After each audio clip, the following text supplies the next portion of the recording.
North Carolina, until 7:15 p.m. At 6:41 p.m., a severe thunderstorm was located near Elkville, or 9 miles west of Boomer, moving northeast at 70 miles per hour. Hazard, 60 miles per hour wind gusts. Source, radar indicated.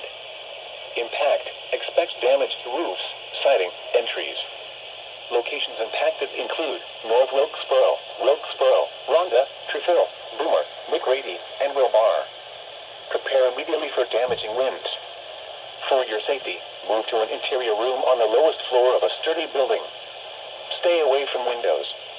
When it is safe to do so, please send your reports of hail of any size, as well as reports of any wind damage, including downed trees or large limbs, to the National Weather Service by calling toll-free at 1-866-215-4324. Reports and pictures can also be shared on the National Weather Service Blacksburg Facebook page and on Twitter.